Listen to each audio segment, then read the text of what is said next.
사람이 볼 수 있다는 것은 복입니다. 그러나 우리 눈으로 보아도 보여지지 않은 것이 있습니다. 물론 너무 멀리 있거나 너무 작은 것은 우리 눈으로 보이지 않지만 우리 눈으로 볼 수 있는 것조차도 어떤 경우에는 보여지지 아니하는 경우도 있습니다. 이 경우에는 우리 마음과 관련이 있습니다. 우리 마음이 어떤 것에만 집중되어 있을 때는 우리가 보지만 우리 시선에 놓쳐지는 경우들이 있습니다. 그래서 같은 장소에 가지만 어떤 사람에게는 보이지만 어떤 사람에게는 보이지 않는 것들이 있습니다. 마음이 있고 관심이 있는 사람 눈에는 보이지만 그렇지 못한 사람에게는 보이지 않는 것들이 있을 수 있습니다. 오늘 말씀도 이런 경우가 나와 있습니다. 오늘 말씀 보면 예수님이 4,000명을 먹이시는 광경이 나옵니다. 5,000명을 먹이신 것과 비슷한 모습이지만 상황도 틀리고 장소도 틀리고 청기도 틀립니다. 무리들이 예수님께 몰려왔습니다. 그리고 예수님과 사흘을 지냈습니다. 그 사이에 먹을 것이 떨어지게 됐습니다. 예수님이 그들을 보낼 수도 있지만 그들을 불쌍히 여겨서 먹이시기를 원했습니다. 그래서 제 아들에게 이 말씀을 하셨을 때 제 아들이 어떤 반응을 했을까요? 5,000명을 먹였을 때와 똑같은 반응을 했습니다. 그래서 이 광야에서 이 큰 물에게 어떻게 먹을 양식을 사서 줄 수 있느냐 그렇게 반응했습니다. 5,000명을 먹이신 기적을 본 제 아들이 똑같은 상황에 대해서 똑같은 반응을 하는 것을 보면 참 이해가 되지 않습니다. 아무튼 예수님은 7개의 떡으로서 4,000명을 먹으시고 또한 남았는데 7강줄이라들에게 남겼습니다.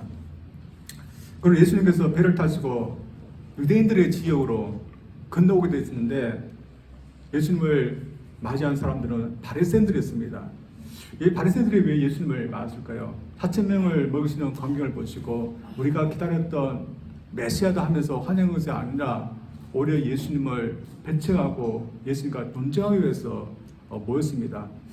논쟁했다 했는데 어떤 것에 대해서 논쟁했는지 나오지 않지만 그들이 하늘로 오는 표적을 한번 보여달라 그렇게 했습니다. 믿겠는데 한 번 더 보여주면 믿겠다 그런 마음으로 보여달라는 것이 아니었습니다. 예수님이 메시아인 것을 믿지 못하겠다는 그런 마음으로 후에도 보여주지 못할 것이라는 그런 마음 때문에 했던 것입니다. 그래서 예수님은 어떻게 보면 모든 청년들 앞에서 사람들 앞에서 예수님을 낮추기 위해서 깎아내리기 위해서 이런 표적을 구했던 것입니다. 근데 예수님은 믿지 않으려고 표적을 구하는 이들에게 표적을 주시 아니하시고 그들을 떠나셨습니다. 그리고 예수님께서 떠나시는데 제 아들에게도 같은 문제가 있게 됩니다. 급하게 떠났던 것 같습니다. 근데 알고 보니까 떡 하나만 가지고 오게 됐습니다. 12명인데 예수님까지 합하면 13명인데 떡 하나밖에 없으니 어떻게 하나 걱정이 되게 되어서 서로 이렇게 수군거리면서 의논을 하고 있었습니다. 이때 예수님께서 한마디 했습니다. 예수님께서 뭐라 하실까요? 걱정하지 말라. 떡 하나밖에 없지만 걱정하지 말라. 그런 말씀을 하신 것이 아니라 바리새인들과의 누룩과 헤롯의 누룩을 조심하라. 경계하라. 그런 말씀을 하셨습니다. 그래서 제 아들이 어떤 반응을 했을까요? 이 예수님의 말씀에는 아무 대답하지 않고 계속해서 자신의 생각이 살펴서 다른 말을 합니다. 계속해서 떡 얘기만 계속 하고 있습니다. 그래서 예수님께서 이 말씀을 하는 것은 우리가 떡을 가져오지 않았기 때문에 이런 말씀을 하신다면서 16절 말씀 보면 수군거리면서 이는 우리에게 떡이 없음이로다. 예수님은 지금 헤롯과 바리새인의 누룩을 조심하라 하는 말씀하고 있지만 그들은 이 말씀에 들리지 않고 떡 얘기만 계속해서 생각하고 이야기하고 있습니다. 예수님 말씀에 동문서답을 하고 있는 것을 보게 됩니다.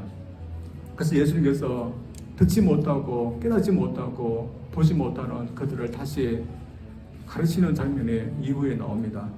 우리가 보아도 제 아들의 모습은 참 답답합니다. 만약 저희들이 제자들과 같은 경우라면 저희들은 어떻게 했을까요?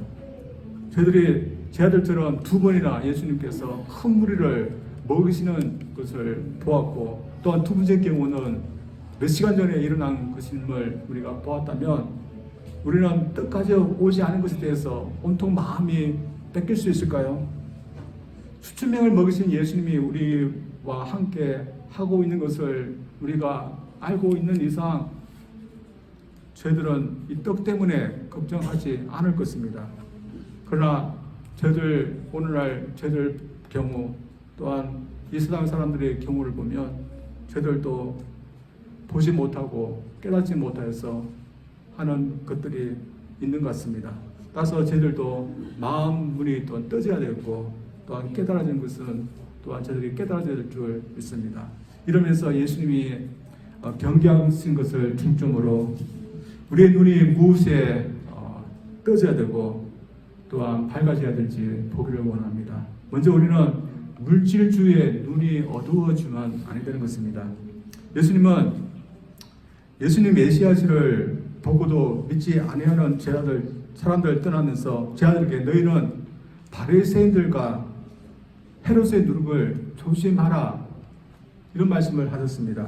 근데 마태복음을 보면 바리새인과 사두개인들의 누룩을 주의하라는 말씀으로 나옵니다.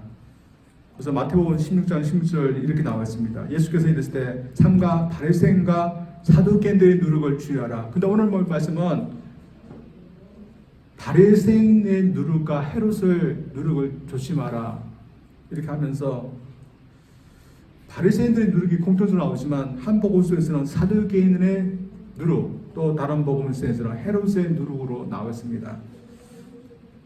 다르게 나오지만 그러나 결국 사두개인과 헤롯의 누룩은 서로 같은 것으로 알 수 있습니다. 왜냐하면 서로 다른 파이지만 서로 결탁되어 있기 때문에 그렇습니다. 헤롯파는 헤롯 왕을 추종하는 그런 무리들을 말합니다. 근데 이 헤롯 왕이 좋은 왕이 아니었습니다. 자신의 정치적인 이득, 경제적인 이득을 위해서는 물불을 따지지 않았던 그런 사람인데 이 왕을 추종했던 사람들이 있었던 것입니다. 그리고 사두개에 있던 사람들은 사두개는 그 제사장 가문을 중심해서 모였던 사람들이었습니다. 근데 이 제사장들이 경제적인 이득, 정치적인 이득을 따지는 헤롯파 사람들이니까 결탁을 했던 것입니다. 이들이 제사장인데 왜 이렇게 헤롯파 사람들하고 결탁한 이유가 무엇일까요?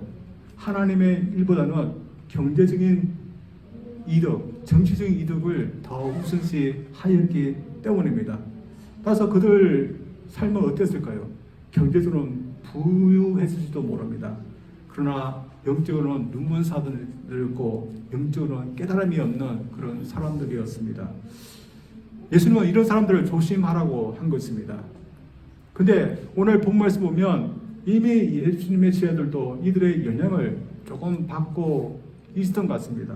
그래서 제자들도 어느 정도 물질의 눈이 조금 감겨져 있었던 것 같습니다. 우리가 제자들 보면 이해는 갑니다. 오늘처럼 먹을 것이 많아서 쌓아둘 수 없는 그런 시대였습니다.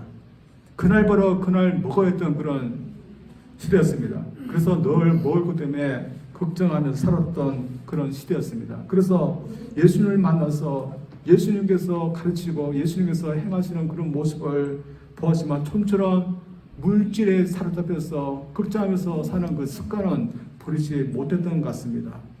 그래서 예수님께서 5,000명을 먹으시고 4,000명을 먹으시는 그 광경을 보았지만 떡 한 개밖에 없다는 것을 상황이 되자 그들은 이 떡에만 눈이 가려져서 다른 것은 보지 못했던 것입니다. 사실 그들이 이 떡 때문에 걱정했을 때 그들의 눈을 열면 보길 수 있던 것이 뭡니까? 이 떡을 만들어낸 예수님을 볼 수 있는 것이었습니다. 그래서 그 떡이 어디서 왔는지 그들의 눈에는 보이지 않았던 것입니다. 세상에는 이런 사람들이 많이 있습니다. 그래서 어떤 것에 온통 마음이 쏠려서 다른 것을 보지 못하는 그런 사람들이 있습니다. 어떤 사람은 쾌락에 마음이 뺏겨서 다른 것을 보지 못하는 사람이 있습니다. 어떤 크리스찬이 그랬답니다. 이 크리스찬은 신실한 크리스찬이었고 또 한 가정의 남편으로서 또한 아버지로서 책임지면서 살았는데 어느 날 인터넷을 통해서 유혹에 빠지게 됐습니다. 잘 알지 못하는 그 메일을 열었는데 그게 음란 사진이 있었습니다. 처음에는 피하고 잊으려고 했는데 나중에는 조금씩 보게 되었고 결국에는 그것만이 보이게 됐습니다.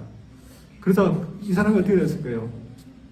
그 자신이 빠졌던 그것만이 보이기 때문에 다른 소중한 것은 더 이상 보이지 않게 됐습니다. 하나님도 보이지 않게 되었고 사랑하는 아내도 자녀들도 보이지 않게 됐습니다. 결국에는 소중한 것을 잃게 됐습니다.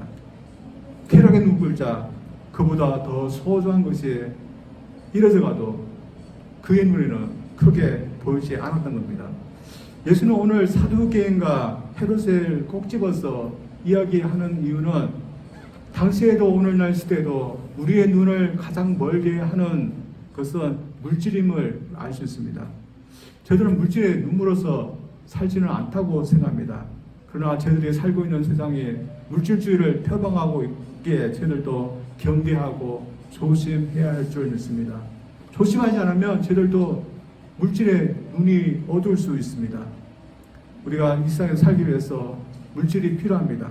그리고 물질을 갖고 있는 사람이 잘 살고 있는 것이 보기 때문에 물질을 가장 우선시 할 수 있습니다. 그래서 교회도 물질이 교회를 평가하는 가장 우선시 되는 기준이 되는 경향이 있는 것 같습니다. 그래서 교회가 물질이 많으면 성공한 교회 같고 교회가 물질이 없고 가난하면 보잘것없는 교회 같이 보는 경향이 있습니다. 그러나 물질이 필요하지만 가장 우선시 할 수 있는 것은 아닙니다. 왜냐하면 물질보다 더 우선시 해야 되는 것이 있기 때문입니다. 사람들은 물질만 있으면 이 세상 걱정 없이 잘 살 수 있는 것 같이 생각하지만 하나님이 만드신 우리 인생은 그렇지 않은 것입니다. 일례로 미국의 어떤 여자분이 매우 초라한 옷을 입고 그리고 멀고도 거의 구걸하면서 살았습니다. 이 사람들은 이 자매님을 불쌍히 여겨 도와주었습니다. 근데 그 여자분이 죽고 나온 후에 집안을 보니까 어마어마한 부를 쌓아두고 있었습니다. 쓰지 않아갖고 계속해서 모아놓았던 것입니다. 우리 입장에서는 좀 이해가 되지 않습니다. 그러나 이 여자분을 생각해보면 이해가 됩니다. 왜냐하면 이 여자분에게 가장 믿을 만한 것이 바로 물질이었고 부였기 때문입니다.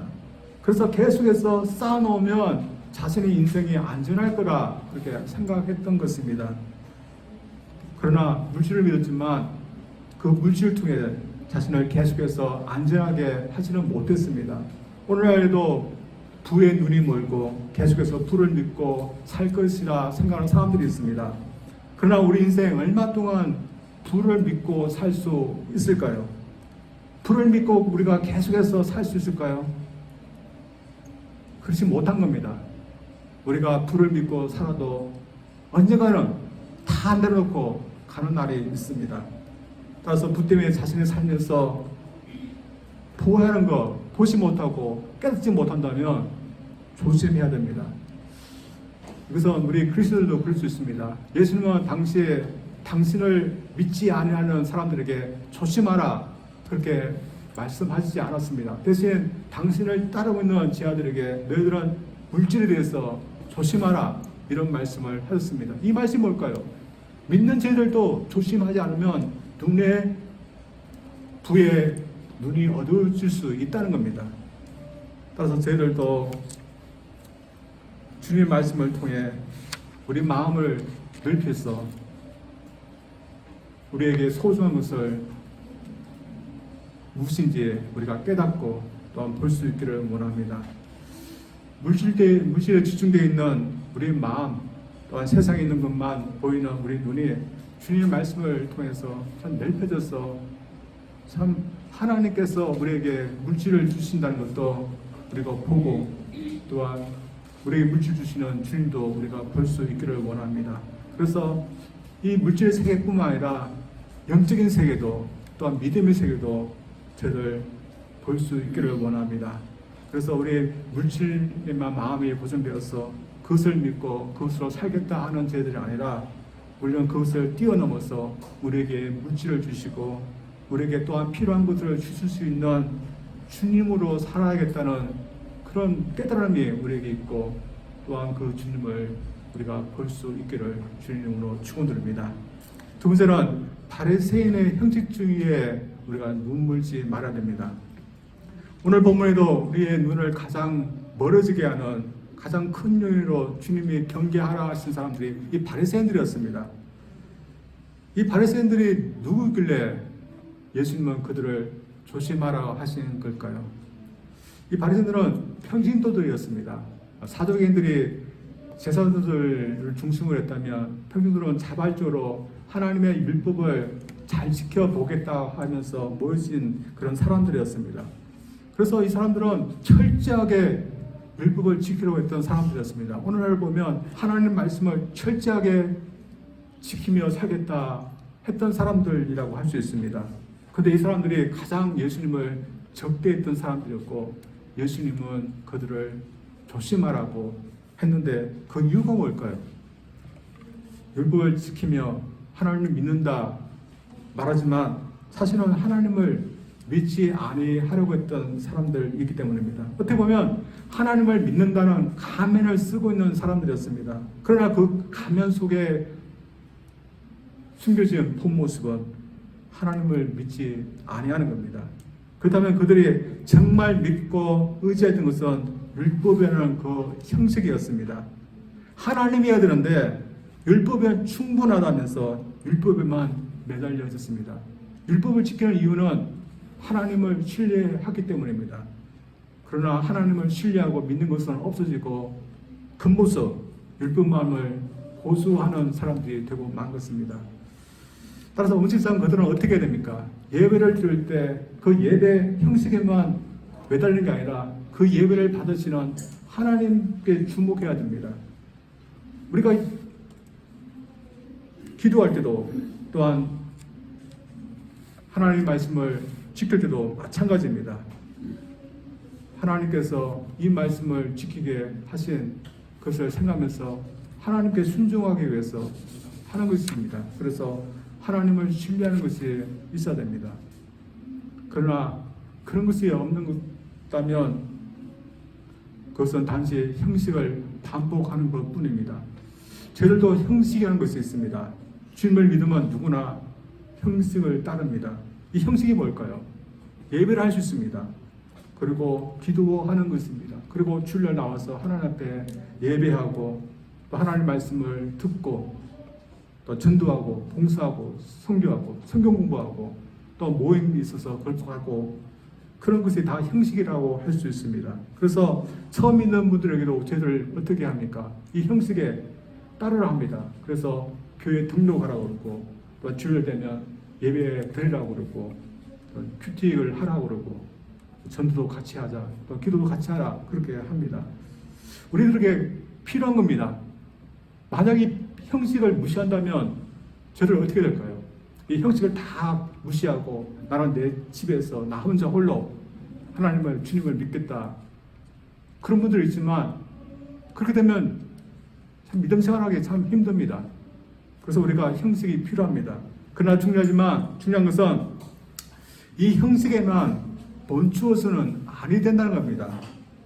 이 형식을 통해 우리는 주님께 우리 자신을 바뀔 수 있어야 되고 믿을 수 있어야 됩니다. 저는 형식만 생각하면 저는 믿음 생활 잘 한다고 생각합니다. 저는 주일날 빠진 적이 없다고 생각합니다.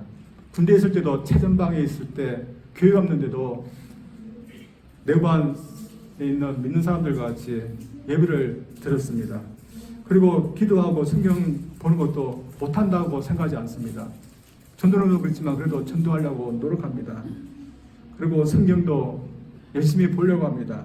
그러나 이런 형식을 통해 제가 정말 주님을 의지하고 믿으러 하는 주님을 제가 믿고 있는가? 저는 때때로 그렇지 못하다고 생각합니다. 이것은 그리스도도 마찬가지일 것입니다. 형식은 있지만 주님 온전히 신뢰하지 못하는 때가 있습니다.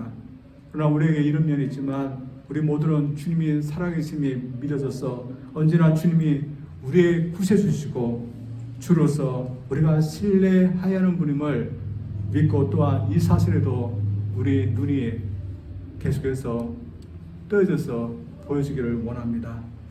사실 오늘 본문에 등장했던 이 제자들이 실패했던 것, 또한 주님부터 귀가 있어도 듣지 못하고 눈이 있어도 보지 못하고 마음이 있어도 깨닫지 못한다 하면서 생망을 받은 이유는 그들이 예수님을 믿지 못한 데였습니다.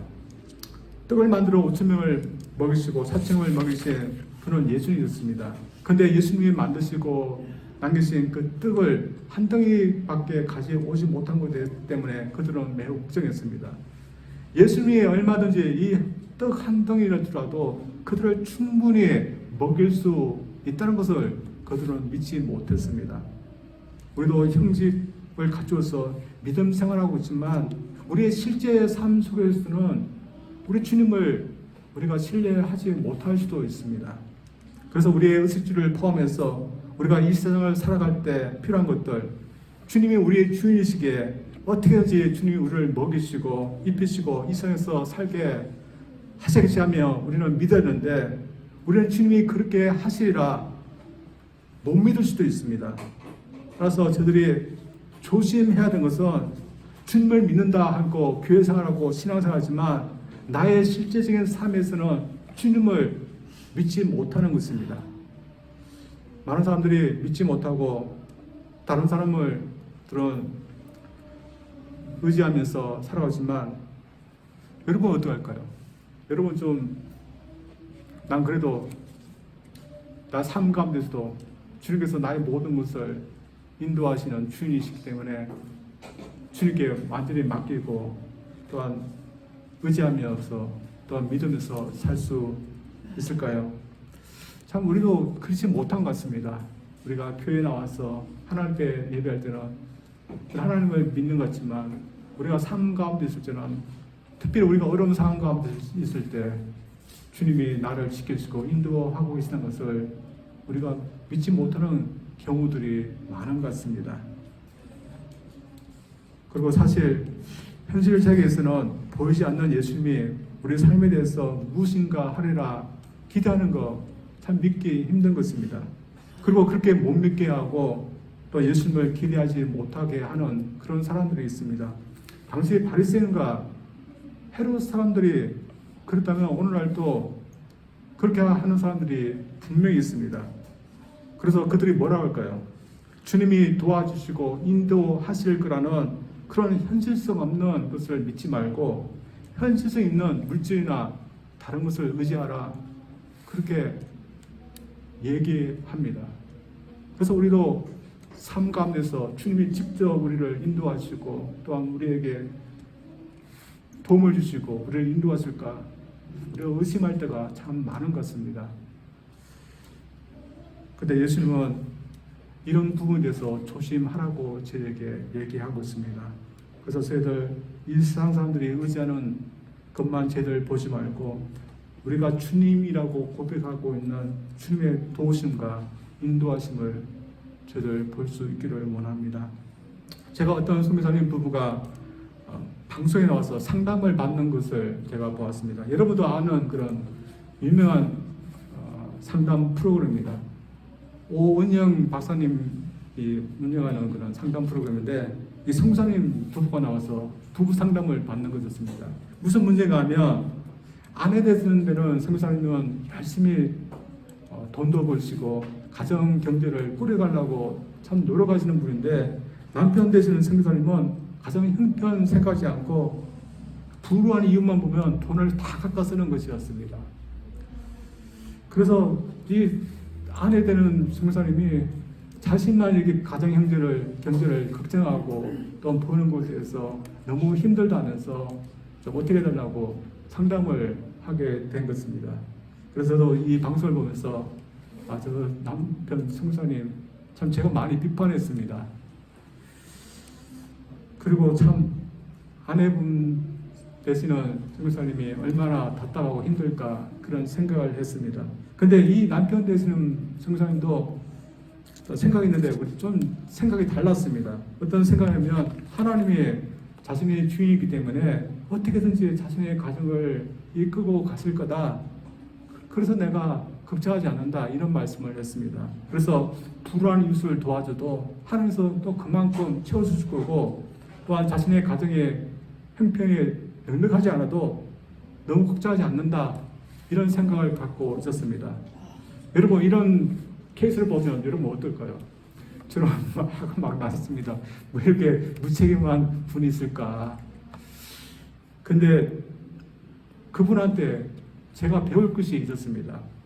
그것은 너무 이상적이다 할 만큼 자신의 모든 것을 주님께서 책임져 주시겠어 하며 주님을 믿는 그런 것이었습니다. 참 우리가 믿음 생활하면서 잘 안 되는 부분인데 이분은 참 순진할 만큼 주님을 온전히 믿어서 나의 삶 주님께서 지켜주시는데 내가 왜 걱정하냐, 그런 믿음으로 사역하시고 또한 사시는 것이었습니다. 참 우리가 걱정 많이 하면서 사는 이유가 저는 주님을 믿지 못하기 때문이라고 생각합니다. 그러나 우리의 믿음으로 보면 우리가 의지할 수 있는 주님이 우리에게 계십니다. 세상 사람들은 믿음의 눈이 어두워져서 보지 못하지만 저희들은 믿음의 눈이 있기 때문에 우리가 교회 나와 믿음으로 고백하는 이 순간에도 주님을 볼 수 있고, 우리가 일상생활 속에서도 우리의 믿음의 눈으로 우리가 고백하는 주님을 우리가 볼 수 있기를 원합니다. 우리가 주님을 볼 수 있다면 우리가 힘든 가운데서도 우리는 긍정적으로 살 수 있다고 생각합니다. 또 우리가 슬프고 힘든 가운데서도 주님을 볼 수 있다면 위로가 될 수 있다고 생각합니다. 또 우리가 기쁠 때는 주님을 볼 수 있다면 나에게만 영광 돌지 않고 주님께 감사할 수 있는 자가 될 수 있다고 생각합니다. 저들 우리에게 믿음의 눈이 활짝 열려서 믿음이 없는 사람들이 보지 못하는 그 주님, 믿음의 세계, 또한 주님께서 지금도 역사하시는 거 우리가 모두 보면서 저희들 주님의 보호 속에서 살고 있다는 그 깨달음 우리가 갖기를 주님 이름으로 축원드립니다. 기도하겠습니다.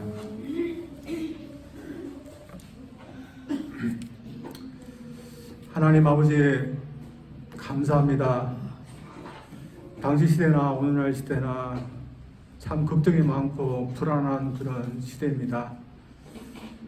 주님이 우리의 주관자 되시고 주인이시고 구세주라고 우리가 고백하지만 우리의 삶 가운데 실제적인 영역에 있어서는 주님을 우리가 온전히 신뢰하지 못하는 그런 모습이 있음을 고백합니다. 이 제 아들도 주님을 찾는 동안 따라다녔지만 가장 실제적인 먹는 문제에 있어서는 주님을 보지 못하고 자신들의 노력에만 의지한 것을 저를 봅니다. 하나님 아버지, 우리 믿음의 눈을 떠여 주시사 주님을 보게 하여 주시옵소서. 주님이 우리의 주관자이시고 우리를 지키시고 인도하시는 분인 것을 우리가 믿고 깨달을 수 있는 그런 마음 허락하여 주시옵소서. 그래서 걱정하지 않게 도와주시고 부정적으로 살지 않게 도와주시고 믿음 없이 살지 않게 도와주시고 우리 하나님의 자녀로서 저희들이 바로 살게 도와주시옵소서. 예수님 이름으로 기도합니다. 아멘.